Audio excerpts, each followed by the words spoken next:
जब मन उदास हो तो क्या करें? डिप्रेशन से कैसे निकलें? मानव मनोविज्ञान के आधार पर क्या आपने कभी ऐसा महसूस किया है कि दुनिया चल रही है पर आप रुके हुए हैं? या फिर मन इतना बोझिल हो जाता है कि कुछ समझ नहीं आता? हम सभी कभी न कभी अपने जीवन में ऐसे पल का सामना करते हैं। यह उदासी का पल कभी थोड़ा सा होता है और कभी गहरा होकर डिप्रेशन बन जाता है।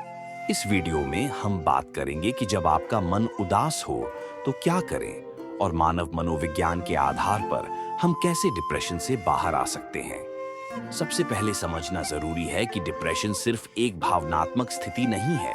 ये एक मानसिक और शारीरिक अवस्था है जो हमें हर दिन की जिंदगी जीने से रोकती है।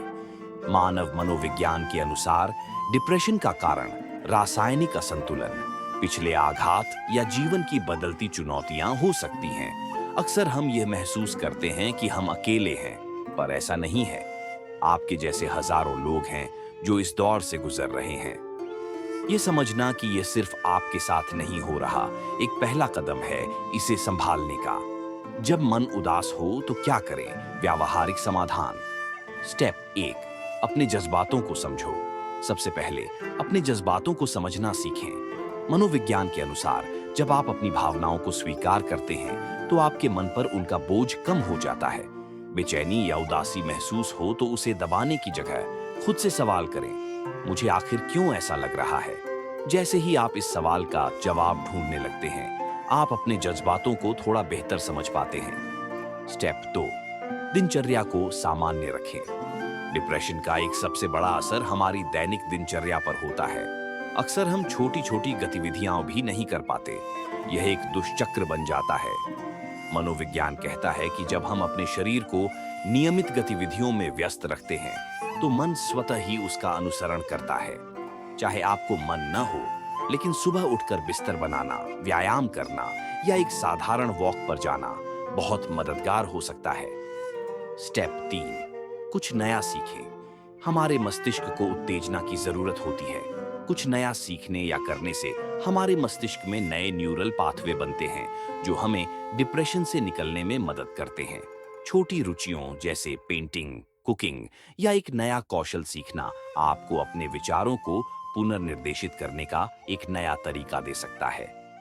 स्टेप 4, सामाजिक संबंध बनाए रखें। मनोविज्ञान के अनुसार हम सभी को एक मजबूत सामाजिक समर्थन प्रणाली की जरूरत होती है। जब हम उदास होते हैं, अक्सर हम अपने आप को लोगों से अलग कर लेते हैं। यह बिल्कुल गलत है। आप अपने परिवार के सदस्यों, दोस्तों या किसी चिकित्सक से बात करें। अक्सर बस बात करना और अपनी बातें दूसरों के साथ साझा करना भी मन को शांत कर देता है। मानव मनोविज्ञान और ध्यान का महत्व। ध्यान और माइंडफुलनेस को मनोविज्ञान में एक बहुत बड़ी हीलिंग तकनीक माना गया है। जब हम ध्यान करते हैं, हम अपने मन को शांत करते हैं और उस बेचैनी को नियंत्रित कर पाते हैं जो हमें डिप्रेशन में डालती है।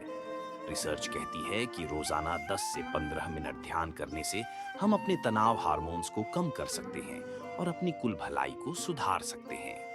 माइंडफुलनेस का अर्थ है कि हम अपने विचारों और जज्बातों को बिना किसी निर्णय के देख पाएं। यह आपको अपने मन की गहराई में जाने और अपनी चिंताओं को बेहतर समझने का मौका देता है।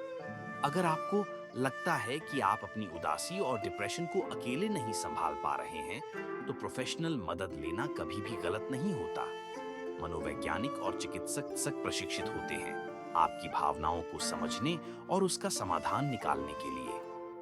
एक थेरेपिस्ट के साथ बात करना आपको एक संरचित तरीके से अपनी समस्याओं का हल ढूंढने में मदद कर सकता है।